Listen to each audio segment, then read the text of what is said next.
Yo, yo, yo, Hollow Knight Nation! We are back, back for round 2. Now, the next day, and I can't remember where I left off of the Arcane Yap session, rambling.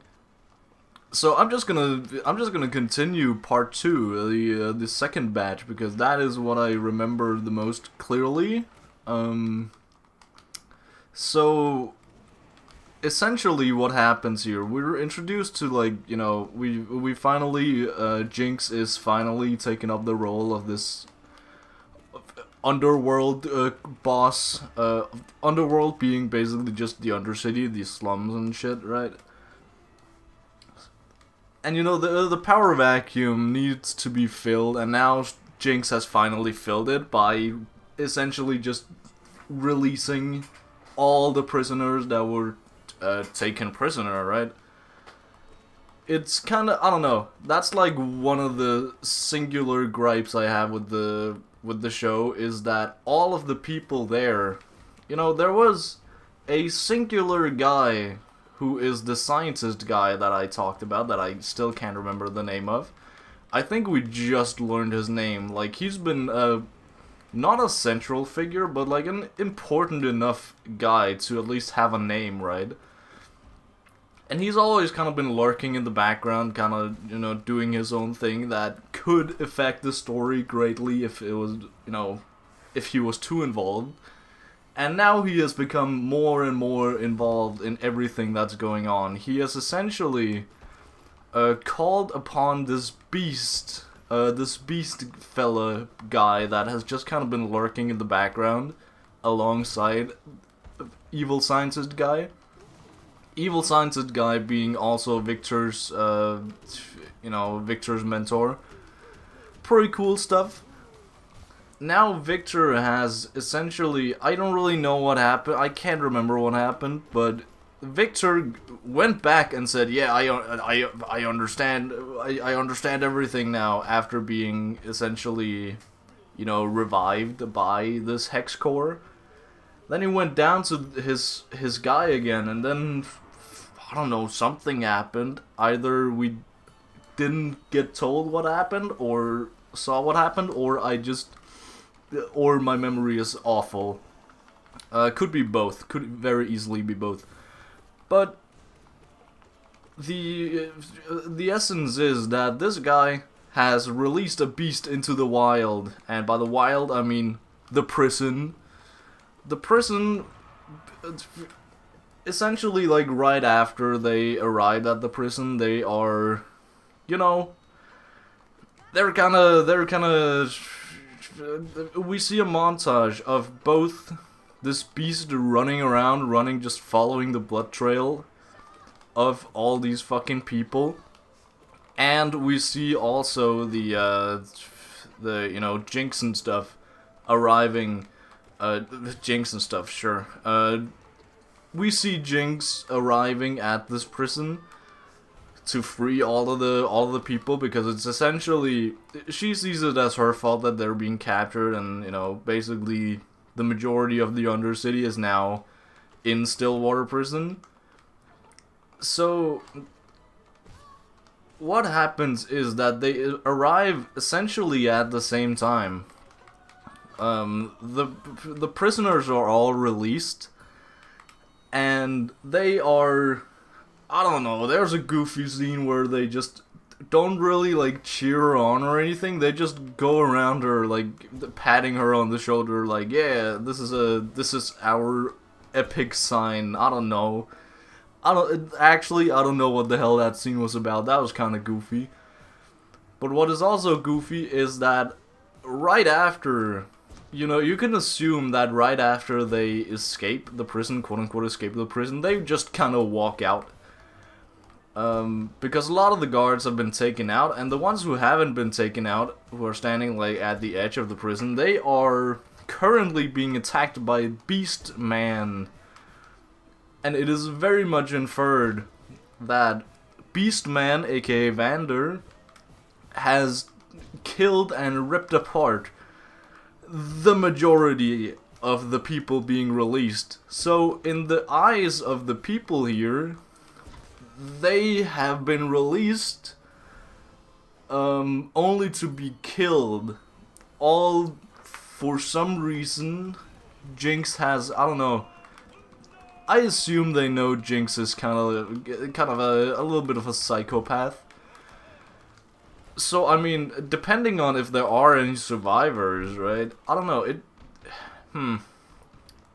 Could be that there just are no survivors. It would be kind of anticlimactic at that point, but I mean, it makes sense in terms of how much of a fucking beast this beast is. He clearly just ripped apart fucking everyone, and then when he came down to, because our scientist guy was also in the cellars in the slammer at Stillwater, he just kind of sat there because he knew what was going on. He didn't want to be attacked by this beast, so he just sat there in the prison, and you know, Jinx was still there. Because she wanted to save the little child. Did I even mention the little child in the last episode? I don't know. There is a little child who is essentially just a Jinx number 2. And that's the whole shtick of said child. We see a little introduction of child being hunted. Being hunted by the you, what the fuck, man? Yeah,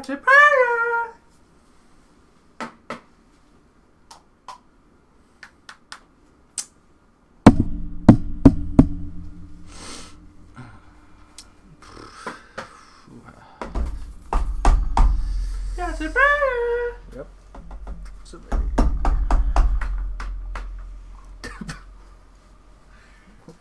Jeg knaller dit hoved ind med den her hammer. Der fucking knaller din... Er du bange? Sure. Jeg skælver i mine bukser. Og min bedste far altid sagde, jeg har dræbt rigtig mange japser i 2. verdenskrig. Hvorfor Yep. Den lader jeg lige stusse lidt over. So there is this child who is just a spitting image of Jinx, who is, I don't know, she was being chased by the police fellas of the upper city. I still can't remember the name. I haven't recalled it during my night's sleep. That was an awful shriek. The police, she's being chased by the police and being saved by Jinx, who is, you know, the #1 most fucking wanted. So child gets saved by Jinx, and because she is, I don't know the lore behind this child, but essentially she ends up kind of just following Jinx, becoming a mini Jinx. She's also the one to show up during this rally, you know, before, or essentially during the time that everyone in the Undercity gets captured or killed and thrown into prison. She's there in order to just, you know, kind of just rally the people, because she looks enough like Jinx and she has gadgets like Jinx, because she's living with Jinx, because she has no other family and shit like that, right? Yeah, one. So she's basically just a mini Jinx, right? So she shows up because Jinx doesn't want to show up. God damn it. These are not good runs. Wow. I'm impressing myself here. These are not God damn it. Oh well, time to start over. Time to start yapping over. So this child is a mini Jinx, right? Which I've said multiple times, but this is the start of my yapping. Wow, I am bad at this. Where do I want to go? Let's start with Victor here, right? Victor, he has become essentially Jesus. I've talked about that. I've talked about how he kind of merges his soul with everyone else. He's essentially the core. He does to everyone else what has been done to him. He is essentially a walking hex core, right? And he is healing everybody like he was healed himself by the hex core. But that also makes it so, you know, everyone is essentially combined with, you know, through some sort of arcane magic, title drop, I know. Through some sort of arcane magic, they are combined. He just takes over the body of the people, or can take over the body. We see one of them being the counselor kid that I forgot, the one that was meant to be the city leader, but you know, Kate was chosen instead. So, womp womp. Here we are. He has now joined Victor and his disciples, which I'm gonna call disciples because Victor is essentially just Jesus. And Victor has essentially made a paradise down here for the people, right? They are very dependent on him, but that doesn't really matter because they're living their best lives. They have suffered for far too long, and now they live in, again, essentially fucking paradise. But, you know, after, you know, some stuff happens, Jinx runs away or is chased or something by Vander because, you know, she meets him in the prison, and then, I don't know, they do something and they end up in some mines somewhere.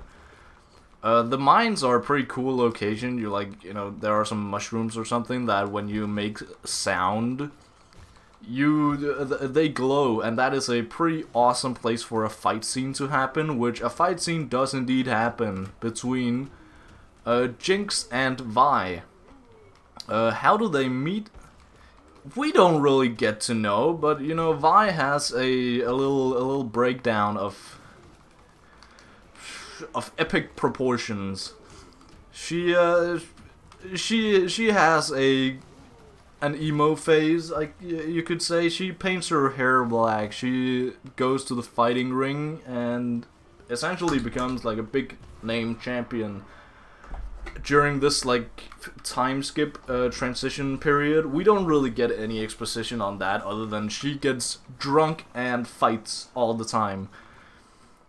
And one night she gets beaten up, and when she gets beaten up, she awakes to the face of Jinx. It's pretty cool in this in this compilation of everything going on. We see Vi getting more and more schizo. You know, it runs in the blood of these girls. They are just schizo as fuck. So, you know, it's kind of cool when you expect the sight of Jinx kind of being, oh well, she's just another figment of imagination, a figment of schizo. But no, Jinx is actually there, and it kind of takes you by surprise that, you know, Jinx is actually right fucking there. And of course they immediately begin fighting because they are not on the best of terms. But Jinx has this little card up her sleeve, being that she knows that Vander is alive and needs Vi's help in order to help Vander. Vander, of course, being this beast who has been tampered with by Evil Scientist Man. Evil Scientist Man is he is an evil scientist man. Evil Scientist Man gets a deal with the council. Or with the counselor, I don't know. So that he, in exchange for helping locate this beast that has been just running rampant without any guidance, he gets to join he gets to have a position in, you know, what the fuck? I was charging up, but then I just wasn't charged anymore. What the heck? What the freak? What the flip? God, I hate Gorb. So... Wow. Gorb is extraordinarily bad of a fight today. So... Evil Sciences Man gets a place in the... You know, right beside the council. And just gets the resources of said council of the upper city. Because he, you know, again, he makes a deal and he needs to help the council. He needs to help Kate and Ambassador Woman. I don't know. But that essentially makes it so they are now, the upper city is now locating Vander. Vander being now in the possession of Vi and Jinx. They have a little moment where they meet him and they, you know, they need to confirm that, yeah, Vander is still in there, even though they can kind of see it's Vander, they can feel it's Vander, but they need to confirm that Vander is in there and he can control himself, which they do because they are, you know, they're his fucking daughters. So they have a little moment. Oh, thunder. And the little moment leads to Vander kind of chilling out. He has essentially just been a walking beast going purely off bloodlust so far. But now he's like a rational fella. He's they get him a little cloak, and then they wander off to Victor's place in order to heal Vander. And it, you know, at first, it takes a long fucking while. There's also some thing about, you know, it's a peace town Victor has created, so no weapons, so they just leave the fucking hex cores. At least Vi leaves her 2 hex cores just out and about, out in the wild, and I don't know, that was a kind of stupid decision, but it makes sense that the little mini Jinx has picked them up. And of course now Jinx, she just takes the core out of her weapon and just gives the weapon to the guard, right? So that all makes sense in retrospect, somewhat. But the main thing here is that they need to save Vander, and Vander is not easily savable, if savable at all. We don't actually get confirmation of that. We get a feeling that, yeah, it would have been possible if it wasn't actually, if the process wasn't disrupted by, again, the upper city going to catch this guy.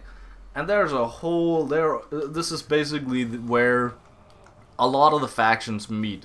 So there is a lot to go over here in this little section alone. So we see a little montage of a couple days where Vi, Jinx, and Mini Jinx are, you know, just going about their day, while Victor tries to heal Vander, which we see is very hard to do, and, you know, they inch themselves closer to figuring out what the hell is going on here. Also, I would assume that Victor is the perfect person to do this, because he has, again, he knows something about this mutation thingy, because he has worked under Evil Scientist guy. So he would know something, at least, of how this whole thing works. And he gets pretty freaking close, but that is before Ambassador Woman and Caitlyn Kiraman shows up. Kate, of course, meets Vi pretty quickly, and they become besties again. So that's a whole thing, and they form up a little plan quickly in order to save Vander, because of course Kate didn't know beforehand that the Beast and Vander are the same person. So of course she would want to, you know, do something about that too. Also because her and Vi are so close. So they're gonna cook up a plan. Their plan just being to, you know, What even was their plan? I don't fucking know. To essentially take out Ambassador Woman, so that, you know, because she's essentially leading. She. This is a bad analogy, but she's the Danzo to the Hokage, right? So she's the Danzo to the heroes, and is what I'm getting out of this. This is the best way I can explain it in the easiest way possible. So you have this shadow leader, and she needs to be taken out. So Vi, of course, because she's a fighter, and because they have cooked up a plan pretty easily, surprisingly enough, takes Ambassador Woman out. So now that she's out of the game, we only have her bodyguard to deal with. I say only, but this bodyguard is a pretty hefty, beastie fella. But of course, because Jinx meets, there's something about no. Kate goes to Vander and to Victor, and you know, some shit like that, and the bodyguard essentially just starts attacking what's it called, Jinx, because Jinx intercepts, and Jinx, there's also the whole plot of Jinx against Kate, like how are they gonna solve that? But everything happens so quickly that we don't really get to dive into that a whole lot. We just have to make, like, it that's not a bad thing at all. It's just things move so quickly that we have to go off of instincts and, you know, trust. Basically the two of them just have to trust Vi in that, yeah, both of these guys are pretty cool, you know, the friend of a friend is a friend or something like that. So we basically have to go off of that because we don't have time to explain a whole lot right here, because a lot of pieces are moving and a lot of things are at play with very high risk, being, you know, both Vander and Victor's lives. And essentially the lives of everyone down here, because Kate and Ambassador Women came with an entire army of people. So, and Scientist Guy, oh my god, there's so much to pay attention to. Scientist Guy and Victor had some sort of conversation, but I forget what it's about because it's not the most important thing in the world. Essentially, it's just more to Victor's character that he goes off on a bit of a monologue saying, like, yeah, knowledge is just a paradox. You know, the more you know, the more you realize that you don't know, type beat. I don't know. Which is really cool. That's, you know, I've heard it before, sure, but it's just a cool I don't know. They are... I fuck with Victor heavy. So... oh my god, what even happens next? There is so much to go over. There's also the whole faction of Jace that is down here. He's kind of lurking in the shadow until his time to strike. Or not really. He just arrives a bit late and, you know, essentially he goes, he has a weapon with him. He has the Hex Tech fucking hammer with him. So when he meets Victor, again, as I said last episode, last time, yesterday, we don't really get to know his motivations, Jace's motivations. It is clear something has happened to him, but I still think that Echo, Jace, and Heimerdinger has merged somehow, and that's all I really have. I don't have anything else, but we don't really understand the characters well enough to see what they... I don't know. I feel like, you know, the ideologies of Heimerdinger and the, you know, the doing things of Echo is very present here, if it is something like that. And, you know, essentially, what happens is Victor doesn't really get a chance to really explain himself well enough. He just gets essentially one-shot by Jace, who just fires off a huge laser cannon right at our boy Victor. Victor has a little final moment. Again, I can't remember what happens in these final moments, which hurts because Victor is one of my goats. But again, so much shit is happening right here and now. So what is basically going on is that because everyone here in this little village town is connected somehow through, they're constantly being healed through Victor. What happens is that with Victor's death, a lot of these other guys are... I don't think we get a conclusion to it if they are actually dying, all of them, or if they're just rotting and reverting back to what they used to be, which is not much better than death, let's be honest.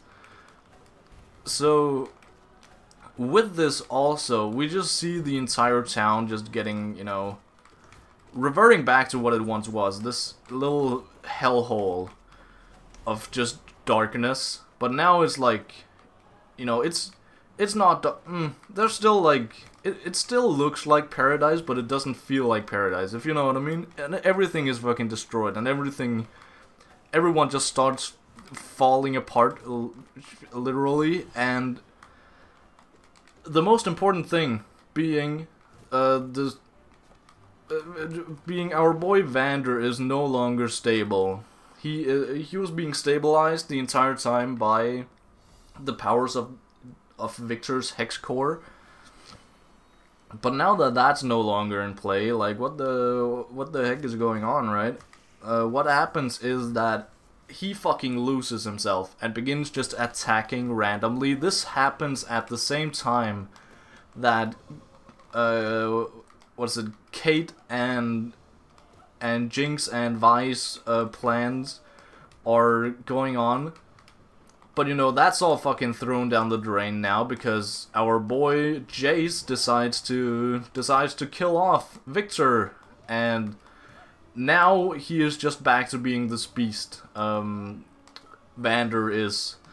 So what happens is Vander just begins rampaging on everything, and because, you know, they have such a close relation, of course both Vi and Jinx doesn't want to do anything about him, and to some extent Caitlyn too. I don't think we've actually seen Caitlyn do anything about Vander. But the main part being... God damn it, what? God damn it. The main part being, now there's not really anything stopping Ambassador Women from going and just attacking the entire village in order to raid, you know, basically just raid the village in order to take down this beast Vander. So now there's a fucking war going on, and I don't know, a bunch of shit happens. The main thing being the little kid doing little kid things, of course. The little kid is... I'm pretty sure the little kid sacrifices herself, which is pretty freaking cool. Of course, you remember when she didn't actually steal. She just looked at those two like knuckle brass thingies, the hexed gloves, and you know, she gathered them. She picked them up. She basically just stole them, napped them from right under the nose of Vi. I still don't know why the hell Vi would just leave two hex cores right out in the open like that. But she takes those two hex cores and takes also Jinx's hex core. Wow, I was in the range of that. Wham, womp, womp, womp. And fires off a little teeny tiny laser. So now, you know, we see the aftermath of that. We don't actually see the aftermath of that. That was a lie. We see a huge fucking explosion. And we can assume that this kid is very dead. at this point, because no fucking way. We see how unstable Hextech is in general. So, you know, I would be surprised if she actually survived this entire thing. That would be fucking miraculous. But what happened to the other people, like, just nearby? I don't know. I don't really know. I assume that Vander's also dead, and of course, Jinx is not happy with this, both because, you know, her little clone that she loves very much is killing the quote-unquote reincarnation of her dad, which she also loves very much. And we get a little flashback. I can't remember if it's here or not, but we get a little flashback at some point, at least, of Vander's life when she. Also, the introduction of their mother, Vi and Jinx's mother. It's just a cool little flashback, just like exposition of. Also, we see that this there's a small little fella besides them called Silco. That's right. They were pretty swell, good old friends back in the day. For some reason, there's something about that. I thought at first that the line like blisters and bedrock was just gonna be thrown out there, never to be used again. But no, it was foreshadowing for something else. Not really. I don't know if I can call it foreshadowing. But it was meant to be something more than just a one-off line. If that was just a one-off line, I would have been mad, because that goes way too hard.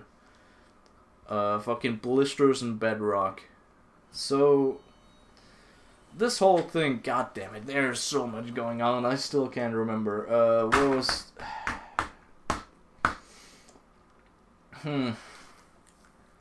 Yeah, that's a good question. What was Blisters and Bedrock about? I don't know.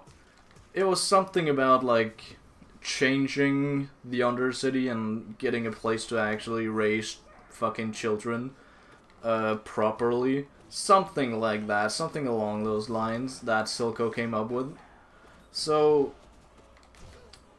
yeah. That's probably gonna... That was, like, some of the last things we saw, I'm pretty sure. So that's probably gonna be the start of the third act, the third little batch. And I don't know how to... I don't know. It's cool getting a flashback of, like... of Vander and Silco, like, their whole relationship. And also, there is a little letter in Vander's little... in these mines that I mentioned a little while ago. There's a letter to Silco from Vander. That's where we first meet this line, like blisters and bedrock. I don't remember the contents of this letter, because again, so much shit is happening around me, and I don't have time to listen to a little letter, to a little silly letter that probably doesn't mean anything. So yeah, I'm gonna have to like binge watch the entire season when the season is done and out and finished, which is again gonna be Saturday. So yeah, I guess my entire Sunday is gonna be just rewatching season 2. It's gonna be a banger of a day. I don't know. The main thing about Arcane is just that so much shit is happening at once. You can't really keep track of all of it. It's near impossible. But it's pretty cool that you know, like, you can just, you trust the process. You trust that this is gonna be absolutely peak. So you don't really question much happening. Like, you know, a lot of the connections you make on a first watch through, but it also just has a lot of rewatchability, rewatch value. So that's a whole thing. God. Yeah. This series is fucking goated so far. It is absolutely peak. I just love the... you know, I don't know. It was already beginning to get kind of stale, the relationship between Vi and Jinx. Like, sure, we know that you have beef, but now they have something to actually, you know, be something to bond over, I guess. That being their dad is back and their dad has died, and there's also a pretty major driving force of, you know, Jace finally, you know, returning, and just having very, very mysterious allegiances, I suppose, motives that we don't know nothing about. Oh my god, I just realized I did not mention the Thorns woman and Mel at all. Mel is trapped inside of a genjutsu, essentially, is all you need to know, by this Thorns woman who appeared to be just a one-off character in the start of the season, but she is clearly much more than that, and I don't know what. But I guess I'm gonna have to find out. So, yeah, I don't know how I got 30 minutes out of that, but here we are. Sure. Congratulations to me. Those were some awful runs, by the way. So, yeah, I get over and out later. Goodbye.